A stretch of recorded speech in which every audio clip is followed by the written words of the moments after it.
Hey everyone, welcome to a special bonus episode of Locked On Lakers for a Saturday. Brian Kamenetsky, Andy Kamenetsky. The Lakers don't deserve a win in Memphis, but they get it anyway, and they're still alive to move up in the conference. That's next. You are Locked On Lakers,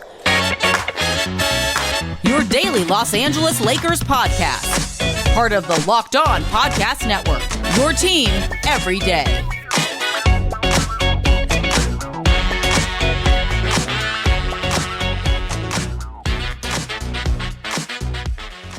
Thanks to everybody for making Locked On Lakers first listen of every day, Monday through Friday, and sometimes on Saturdays, no matter how or where you get your podcasts. This one is always free and never behind a paywall, and you can always hang out with the over 23,000 subscribers to the Locked On Lakers YouTube channel, most of whom maybe if they had plans, Andy, something fun to do after the game on Friday because it ended early on the West Coast. Maybe you could have a couple cocktails and make the feeling go away, because yes, the Lakers got a win in Memphis. 123-120 is the final score, but they did not deserve to win, and this was arguably the most annoying win of the season. I was really pissed off during this game. I was unhappy with the way they clearly approached this game. You know, unserious is a term now, particularly if you're online, that gets thrown around way too liberally to the point of being a cliche. Mm-hmm. But the Lakers were flat out unserious about this game. And yes, I realize they were playing a Memphis team that their star players right now are Gigi Jackson, Jake LaVaria, who, by the way, the last couple of games have been Lakers. LaRavia. But that's kind of the point. It's like he's. Well, it's an unusual name, LaRavia. Jake LaRavia is the only guy in Memphis's starting lineup for this game that began the roster on a regular NBA contract, and he was not part of their rotation. No, I mean, he actually shredded the Lakers the last time they played. So if nothing else, they should have been on alert for him, which they clearly were not.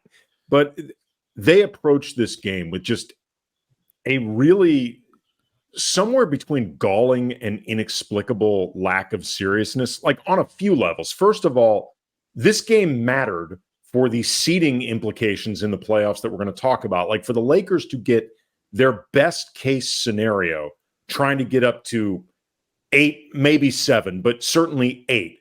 They needed to win this game. And then as of this recording, these games are going on right now. They need help.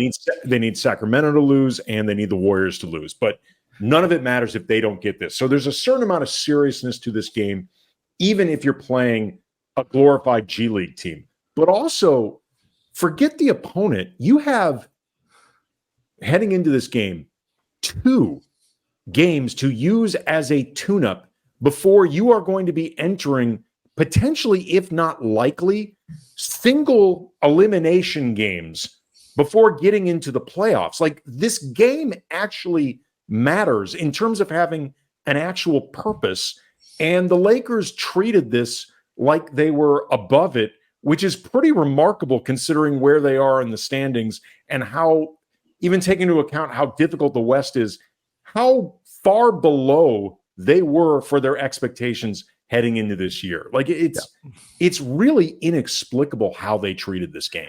It's one of these things, and like I try not to overreact to stuff. You know, you're traveling, you get you guys are a little sick. Anthony Davis and LeBron haven't played in a couple. Whatever, all that stuff. So they come out in the first quarter and they're not playing well, and it's like, okay, fine. Like, people are freaking out. I'm like, give it a minute here. They go on a run at the end of the first quarter. They seem to sort of take control of the game a little bit more in the second. I'm like, okay, fine. Like they're going to go into the lead at halftime with a 15-point lead, 8, whatever. And they, even if they're on cruise control, trying to preserve legs for Sunday, like it's not going to be a game that comes down to the final couple minutes. And then nope. It absolutely becomes that where the Lakers not only aren't winning by a lot at halftime. It's a 4-point game. They lose the third quarter. They build up a lead and then fall, I think, by as much as 9, Andy. They lost the second quarter. Right, but I'm saying that they lost the lead, is what I meant to say. They fell behind by as much as 9.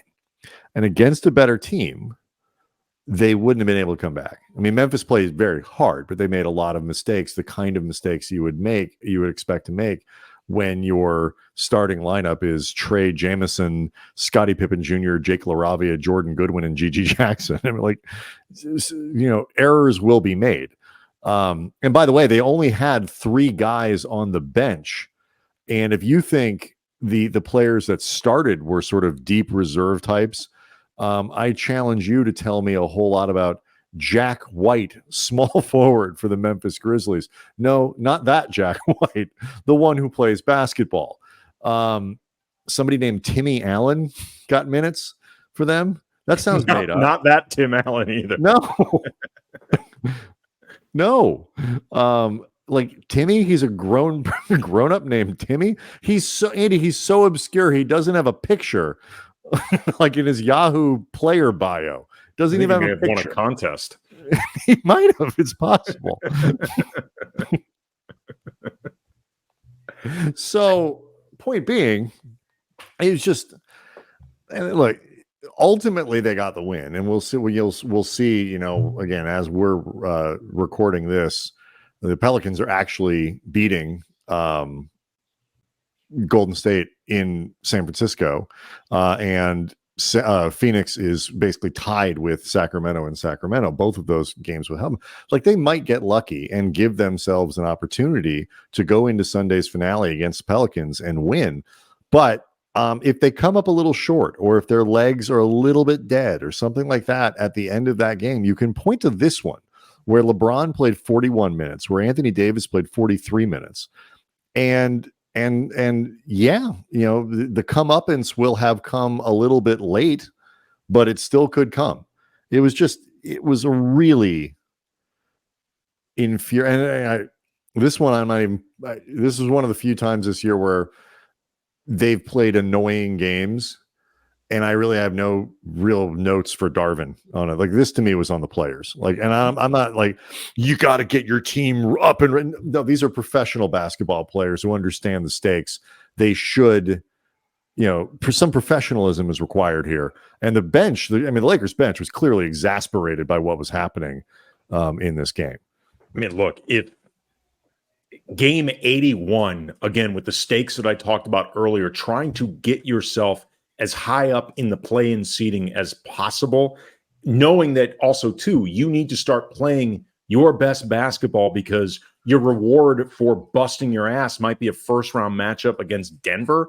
Like, if that can't get your attention, like, there's nothing Darvin can say. No. We've both been very willing to be critical of Darvin throughout the season, decisions made, whatever. Like, this is not on Darvin has done a bad job this year and should be fired. I don't know if he will be, but he should be fired at the end of the year. The Lakers cannot go into, both of us have said this, the Lakers can't go into next year with Darvin as their coach. It is an untenable situation.